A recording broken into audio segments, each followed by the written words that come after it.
Ok, ahí está empezando a grabar ahora sí. Entonces, quedamos, ¿verdad? Que la diferencia entre sociedades anónimas y sociedades de acción simplificada es que la sociedad anónima, para empezar, necesita 50,000 pesos para abrirla. Bueno, necesitabas, ahora son 20, ¿verdad? Necesitas mínimo 20,000 pesos, necesitas mínimo 2 socios. La sociedad por acción simplificada la puede abrir un solo socio, o sea, puedes abrir una sociedad siendo una sola persona nada más, que está raro, pero se puede, y no tiene un mínimo de capital constitutivo. La puedes abrir con 1 peso si tú quieres, ¿verdad? Si tú quieres puedes abrir tu sociedad por acción simplificada con un solo peso y no va a haber problema. Entonces, son diferencias entre los dos tipos de sociedades. La anónima pues sigue siendo la opción más viable para la mayoría de las empresas que quieren constituirse como una sociedad. Responsabilidad de los suscriptores ante la sociedad. ¿Quiénes son los suscriptores? Los accionistas que van a poner el dinero para pagar las primeras acciones de la sociedad. Responden, dice, en relación a la exhibición de su suscripción, o es limitada. Eso también es importante, o por eso las sociedades anónimas también son muy importantes, porque es la responsabilidad limitada. La mayoría de los socios solo va a responder por el dinero que puso a la hora de crear la sociedad. Todas las demás obligaciones son de la sociedad misma. Y el día que la sociedad quiebra, pues quiebra la sociedad, pero su capital, su patrimonio del socio, pues se puede decir que está protegido. O sea, el socio agarra su capital y se va, ¿verdad? Y la sociedad, pues es la que se queda con el problema. Obviamente el representante legal también, pues va ahí, ¿no? El representante legal también es el que, a final de cuentas, va a tener que responder por la sociedad. Pero para la mayoría de los socios, ¿verdad? Solo responden en sus obligaciones ante la sociedad con el dinero que aportaron. Nada más, ¿verdad? Importe mínimo de exhibición legal es el 20%. Cuando se hace una sociedad anónima, pues los socios a la hora que platican dicen cuánto va a poner cada uno, ¿no? Oye, vamos a hacer una sociedad, vamos a poner pues mínimo los 20,000 pesos, ¿verdad? Y así, pero resulta que no tengo yo ni siquiera, vamos a ser socios, otra persona y yo, vamos a poner los 20,000 pesos, pero por algún motivo resulta que no tengo yo mis 10,000 pesos así en efectivo, pues no los tengo, ¿verdad? Puedo hacer la sociedad, pero mínimo tengo que depositar en el banco de la sociedad o exhibir y decir que aquí están mis 2,000 pesos, el 20% del capital suscrito. Si entre dos socios vamos a poner 20,000 pesos para constituir una sociedad, cada uno tiene que poner 10,000 pesos, ¿no? Y aquí la Ley General de Sociedades Mercantiles dice que mínimo de esos 10,000 pesos, pues no estás obligado a sacar los 10,000 pesos y ponerlos ahí luego. Lo que sí estás obligado es inmediatamente a sacar 2,000 pesos y ponerlos, ¿verdad? Eso es hablando de lo mínimo, ¿verdad? Entonces, mínimo, si cada socio dice, no, pues yo voy a poner, no sé, 80,000 pesos al capital, pues mínimo tiene que poner el 20% en efectivo, ¿verdad? Exhibirlo y decir, bueno, aquí está esos 80,000, aquí está mi 20%, ¿verdad? Aquí están mis 8, mis 10,000 pesos, y ahí va. Forma de exhibición, efectivo y especie, ¿verdad? ¿Cómo lo va a exhibir? Ya sea en dinero, a través de un depósito, transferencia, cheque, ¿verdad? O en efectivo o en especie, ¿verdad? Porque en muchas sociedades también los socios capitalistas, pues el capital no solo es dinero en efectivo, el capital es maquinaria, edificios, herramienta, pues sí, y efectivo, ¿verdad? Herramienta, maquinaria, edificio. A lo mejor uno de los socios dice, ok, yo voy a ser socio de la sociedad, pero lo que voy a poner es el edificio, ¿verdad? O sea, lo que a mí me toca poner para ser socio de esta sociedad es que ahí está ese edificio y lo voy a poner a la sociedad como mi aportación, ¿verdad? Al capital, y pues ya hacen todo el trámite para que quede a nombre de la sociedad y todo, y como la aportación de ese socio a la sociedad. Entonces puede ser en especie. O algún socio podrá decir, bueno, yo no voy a poder efectivo, pero tengo, no sé, maquinaria, ¿verdad? Soy dueño de mucha maquinaria, y bueno, el socio ahí pone ya la maquinaria. Entonces puede ser también en especie, sí se puede. Igual en especie, pues se tiene que exhibir al menos el 20%. Dice, no, yo voy a poner 100,000 pesos en máquinas, 100,000 pesos en computadoras para iniciar, no sé, la empresa, ¿verdad? Es una empresa no sé, de páginas de internet, ¿verdad? Es una empresa de publicidad o de internet, y pues lo más importante son computadoras, ¿no? Y tener internet. Y dice uno de los socios, yo no voy a poner dinero, yo voy a poner 20 computadoras con tales características, y esa va a ser mi aportación de capital, y suman una cantidad, no sé, de 100,000 pesos, pues al menos tendrá que exhibir computadoras por un valor de 20,000 pesos, ¿no? El 20%. Entonces puede ser en especie o en efectivo. Utilidad o rendimiento por inversión del suscriptor se llama dividendo, ¿verdad? Si yo tengo acciones de una sociedad anónima, ¿verdad? Esas acciones me van a dar a mí dividendos, eso así se llama, a la utilidad que tiene esa acción. Y esos dividendos, bueno, pues se cobran, se puede hacer que se cobren cada año, o puede hacer que se le estén dando abonos a los dividendos mes por mes. Hay varias formas de cobrar dividendos, ya sea al finalizar el año cuando se sabe cuál es la utilidad, y de esa utilidad dicen, bueno, pues somos 2 accionistas, hubo 100,000 pesos de utilidad, ¿verdad? Y ya pagamos todo lo que teníamos que pagar, y quedaron 100,000 pesos para los accionistas. Bueno, pues los dividendos de cada uno son 50 y 50, ¿no? Porque cada uno tiene 2 acciones, o la cantidad de acciones que tenga, ¿no? Ya se dividen los dividendos dependiendo de la cantidad de acciones que tengan. Si un socio tiene 40 acciones y el otro tiene 60, bueno, pues ya se divide, ¿verdad? Se hace la proporción al que tiene las 60 acciones, pues el dividendo sobre sus 60 acciones, y al que tiene las 40 acciones, el dividendo sobre las 40 acciones. ¿Quién manda en una sociedad anónima? La Asamblea General de Accionistas, ¿verdad? En una sociedad anónima, a final de cuentas, todos los accionistas se tienen que reunir en una asamblea general, y ahí es donde se toman todas las decisiones, ¿verdad? Ahí es donde se toman, votan, levantan la mano y todo, ¿verdad? Votan para saber si la sociedad hace esto, si la sociedad hace aquello o lo otro, ¿verdad? Ahí van viendo cómo va la Asamblea General de Accionistas tomando decisiones.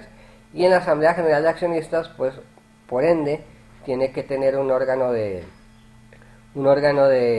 administración, un órgano pues sí, de administración, donde en la Asamblea General de Accionistas tiene que haber un presidente, ¿verdad? Porque no todo el mundo puede hacer lo que quiere. Imagínense sociedades con 200, 400, 300 accionistas, que existen muchas, ¿verdad? Pues ni modo de que todo el mundo quiera hacer lo que quiera, ¿verdad? Todos son dueños de la empresa, pero pues no todo el mundo es una cabeza. Imagínense, si todo el mundo quiere hacer con la empresa cosas diferentes, pues va a estar complicado. Entonces, lo que hacen es, en la Asamblea General de Accionistas debe de haber un presidente, ¿verdad? Un secretario y un tesorero, que son el órgano directivo de la asamblea, y son los que a final de cuentas representan a todos los demás accionistas que existen, ¿verdad? Y son los que toman decisiones. Y ya el consejo directivo de la Asamblea de Accionistas, pues hace reuniones de la Asamblea General, ¿verdad? Hace juntas o hace asambleas generales, y ya les dice, oigan, pues tomamos la decisión de que la empresa ahora va a hacer esto, va a hacer aquello, ¿están de acuerdo, sí o no? ¿Quién vota? Y ya levantan la mano, votan, y ya se toma la decisión, si sí o no. Pero pues es el consejo, es el presidente, el secretario, el tesorero como mínimo, y puede haber más puestos, ¿verdad? Puede haber vocales, y puede haber muchos más puestos en el órgano directivo de la Asamblea de Accionistas, pero sí necesitan a alguien quien dirija esa asamblea. Ok, todos son dueños de la empresa, tiene 200 socios, pues todos son dueños, ¿no? En menor o mayor cantidad, o incluso a lo mejor hasta todos tienen acciones iguales, o sea, todos tienen la misma cantidad de acciones, lo que sea, pero pues no todos pueden tomar decisiones, no todos pueden decir qué hacer, ¿verdad? Si siendo 2 socios, ¿verdad? No se puede poner uno de acuerdo, ni nos pondríamos de acuerdo siendo 2. Imagínense 200 accionistas, 300 accionistas. Entonces, sí tiene que haber un presidente de toda la asamblea, un secretario y tesorero, y ellos son los que por ese tiempo dirigen a toda la empresa. Y luego obviamente que hay elecciones, ¿verdad? Y se nombran otro presidente, otro secretario, otro tesorero, y ya ellos decidirán para dónde va la empresa, y así, ¿verdad? Así es como se maneja la dirección de ese tipo de sociedades. Obviamente entre más socios, pues más complicado es. Entre menos, pues bueno, es más fácil que participen todos, ¿verdad? El órgano de vigilancia es el Consejo de Vigilancia. Bueno, hay un Consejo de Vigilancia que también tiene sus auditores, ¿verdad? Y tiene sus, se llaman, válgame, se me olvidó el nombre, comisarios. ¿verdad? Tiene sus comisarios, ¿verdad? Que los comisarios pues son, se puede decir como un auditor interno pero no es un auditor de las cuentas de contabilidad, o sea, no es un auditor contable, sino un auditor de que las asambleas se estén llevando a cabo, de que las votaciones sí sean legales, de ese tipo de auditor, ¿verdad? Como nada más para checar que sí se hagan asambleas, que las cosas se hagan conforme a la Ley General de Sociedades Mercantiles y que la asamblea de accionistas o las personas que están dirigiendo no tomen decisiones sin preguntarle a todos los socios y cosas así. No tanto un auditor de contabilidad, o sea, el comisario a eso se dedica, más bien no tanto es una cuestión contable, sino una cuestión como de darle legalidad y ver por los intereses de todos los socios, ¿verdad? Porque en sociedades donde hay 200 socios, donde hay 100 socios, además, pues donde hay 4 o 5 socios, puede pasar que uno de los socios quiera tomar ventaja, ¿no? El que sea el presidente o el que está dirigiendo, quiera tomar ventaja para sí mismo en detrimento o afectando los intereses de los demás socios, ¿verdad? Pues obviamente que va a tener que tomar ventaja, pues es el presidente, pero afectando a los demás socios. Y ahí es donde hay un comisario, que es una persona externa a la sociedad, y que lo único que está viendo son que nadie tome ventaja sobre otro socio, que todo sea legal, ¿okay? Que todo sea legal y que no haya un socio que esté tomando ventajas de manera incorrecta o tratando de hacerle mal a la sociedad, pues sí, de manera intencional. Entonces ahí está el comisario, el que está viendo que todas las cosas se hagan conforme a la ley, conforme a la Ley General de Sociedades Mercantiles, que se hagan todas las asambleas, que se voten, que haga quórums, todo eso, lo necesario para que todo sea lo más legal posible. Y está el Consejo de Administración, que el Consejo de Administración pues es un órgano ya directivo, ¿verdad? Donde está, por ejemplo, el director general de la empresa, los gerentes, ¿verdad? O una cuestión ya más operativa o directiva. El Consejo de Administración es diferente al órgano supremo, ya sea porque el Consejo de Administración participa más en la operación de la empresa. Y en la Asamblea General de Accionistas hay empresas donde los accionistas ni siquiera se han dado una vuelta por la empresa, ni la conocen físicamente. Aportaron dinero, vieron que la empresa es buena, aportan dinero y listo, ¿verdad? Y se reúnen nada más a la hora de la asamblea y ya, y reciben sus dividendos. Y el Consejo de Administración pues sí participan en la empresa y dirigen a la empresa, ¿verdad? Entonces dice, las sociedades anónimas, voy a decirlo aquí, determinan el tipo de capital con el que desean establecerse en su acta constitutiva, ya sea fijo o variable. De ellos se derivan las diferentes cuentas que se emplean tanto en una sociedad anónima de capital fijo, donde el capital que autoriza, emite, suscribe y exhibe debe de ser el mismo, y para aumentar o disminuir su capital social deberá modificar su acta constitutiva, mientras que la sociedad anónima de capital variable, como su nombre lo dice, tanto el capital autorizado, emitido, suscrito y exhibido no siempre es el mismo, y estas diferencias no repercuten para la elaboración de una nueva acta constitutiva. Ante tales diferencias, las cuentas empleadas para realizar el registro contable de su apertura son diferentes. A continuación, presentamos las cuentas de apertura de una sociedad de capital variable, señalando aquellas cuentas aplicables para la sociedad anónima de capital fijo. Ok. Aquí ya vamos a entrar a lo que quería llegar, que es a ver las cuentas ya de contabilidad que se utilizan en el registro de las operaciones de una sociedad. Como les platicaba al principio, contabilidad de sociedades es igual que cualquier contabilidad, ¿verdad? O sea, en una sociedad hay clientes, hay proveedores, hay bancos, ¿verdad? Hay gastos gastos de administración, gastos de venta. O sea, es igual que una contabilidad normal, pero la diferencia en una contabilidad de sociedades es que hay socios, ¿verdad? En cuanto a una contabilidad de una persona física o una contabilidad normal, pues no hay, nomás reportas la utilidad, y la utilidad de quién es, de una sola persona, ¿no?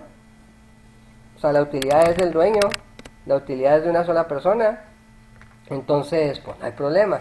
Pero en una sociedad, pues haces la contabilidad normal, pero resulta de que el capital lo aportaron varias personas, ¿verdad? y que hay acciones y que varias personas son dueñas de una parte de ese capital y que varias personas son dueñas de una parte de esa utilidad a través de las acciones que poseen.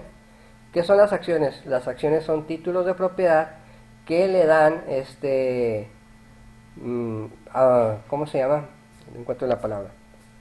Le dan la facultad o le dan la capacidad a una persona que posee esa acción de cobrar una utilidad sobre ese documento. Entonces una acción es un título de propiedad, de hecho parecen como actas de nacimiento, ¿verdad? Cuando están impresas las acciones parecen un acta de nacimiento y ahí dice, ¿no? Y trae tu nombre, Oscar San Miguel, accionista, tal, esta acción es un título de propiedad válida por 1,000 pesos, 2,000 pesos o etc. O nada más dice una acción válida por, y luego ya el valor de mercado de tal fecha o de tal esto, y ahí la traes. Y a la hora de que tú vas a ir a cobrar dividendos, pues vas con tu acción y dices, oiga, págueme la utilidad que ha generado esta acción. Y ya te la pagan, ¿verdad? Obviamente que hay todo un procedimiento para hacer eso, ¿verdad? No llegas cualquier día nomás a cobrar las utilidades que tienes de una acción de una empresa, ¿verdad? Hay fechas, hay días, hay procedimientos y todo. Pero básicamente eso es una acción, es un título de propiedad, ¿verdad? Parece un acta de nacimiento, tiene más o menos esa forma, donde dice ahí que es una acción y quién la posee, ¿verdad? Y cuánto vale esa acción. Ya la tienes guardada y con eso significa que tú eres dueño o eres participante de esa pequeña parte de utilidad de esa empresa, ¿verdad? Y tienes derecho, esa es la palabra que encontraba, tienes derecho a cobrar utilidad de esa empresa como accionista, ¿verdad? Porque tú eres dueño de esa pequeña parte de esa empresa. Entonces, hay dos formas de hacer una sociedad, capital fijo y capital variable. En capital fijo, lo que dices que está en tu acta constitutiva es lo mismo que tienes que poner de capital y ya no puede haber aumentos o disminuciones a menos que cada vez que aumentes o cada vez, híjole, ¿saben qué? De mis utilidades las voy a volver a invertir en la empresa. Pues tienes que volver a hacer otra acta constitutiva. Tienes que volver a hacer otra acta constitutiva con el nuevo capital que vas a aumentar. Y cada vez que disminuyas el capital o cada vez que un socio, por ejemplo, diga, ¿saben qué? Pues ya había puesto 80,000 pesos al capital, pero no, quiero sacar 20. No quiero meter los 80,000 a la empresa, quiero retirar 20 de mi capital. Obviamente pues va a entregar las acciones, ¿verdad? Porque ya no va a ser poseedor de esa cantidad de acciones, ya va a tener menos, ¿verdad? Quiero entregar acciones, pero quiero que me regresen mi dinero y así. Pues tendrías que hacer una acta constitutiva y hacer una asamblea y todo. Y las de capital variable, no precisamente tienes que estar cambiando la acta constitutiva cada vez que aumente o disminuye el capital, ¿verdad? Con actas de asamblea va a ser suficiente para indicar que un socio está retirando su capital o que están ingresando socios nuevos, ¿verdad? Entonces en las sociedades de capital variable, cuando se aumenta el capital, no precisamente es obligatorio estar haciendo actas constitutivas a cada rato. Y en la de capital fijo sí. En la de capital fijo no hay manera más que estar cambiando la acta constitutiva en todo momento. ¿Okay? Entonces, cuentas que se emplean, y aquí es donde vamos a empezar ya a lo que quería llegar, que es lo más importante en la mecánica de las cuentas, los cargos y los abonos, ¿verdad? De las cuentas de capital. Las cuentas que se emplean, bueno, solicitud de capital, capital autorizado, capital solicitado, autorización de capital, capital autorizado, acciones emitidas, emisión de acciones, accionistas, capital social, acciones de tesorería, depositante de acciones, exhibiciones decretadas, acciones desertas, acciones de trabajo, emisión de acciones de trabajo en circulación, bonos de fundador emitidos, emisión de bonos de fundador en circulación, prima de venta en acciones, reserva para amortización de acciones, certificados de goce, emisión de certificados de goce en circulación, dividendos por pagar, reservas estatutarias, reserva de previsión de fluctuaciones cambiarias, que decida la asamblea. Entonces, todas estas son las cuentas que se utilizan en la contabilidad social. Esas son las cuentas de contabilidad. Hay una cuenta que se llama solicitud de capital, hay otra cuenta que se llama capital solicitado.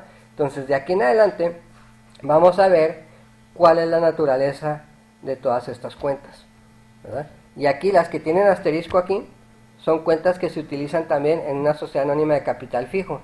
Las que no tienen asterisco aquí, como por ejemplo dividendos por pagar, ¿verdad?, se utilizan de capital variable, ¿verdad? La mayoría se utilizan las dos, ¿verdad? La mayoría se utilizan las dos, pero por ejemplo en solicitud de capital y capital solicitado son de capital variable. Autorización de capital, capital autorizado, acciones emitidas, emisión de acciones son de capital variable. Y ya estas que tienen asterisco también se utilizan en las de capital fijo. Esa es la única diferencia. La diferencia entre capital variable y capital fijo es que capital fijo, el capital no lo puedes aumentar ni disminuir tan fácil. Cada vez que quieras aumentar o disminuir hay que hacer otra acta constitutiva de la sociedad. Y las de capital variable, tú puedes aumentar y disminuir según la ley te da permiso, y en una oportunidad vamos a ver por qué motivos sí puedes aumentar y disminuir el capital en una empresa, porque no es nomás así tan sencillo como, voy a aumentar o disminuir. Hay ciertas cosas que la Ley General de Sociedades Mercantiles te permite para aumentar o disminuir. Quedan 2 minutos en esta transmisión. Si quieren, la paramos de una vez para seguir otro ratito, ¿les parece? Porque ya se va a cortar en 3 minutos. La paramos y luego les paso la liga del siguiente, para no quedarnos así. La paramos.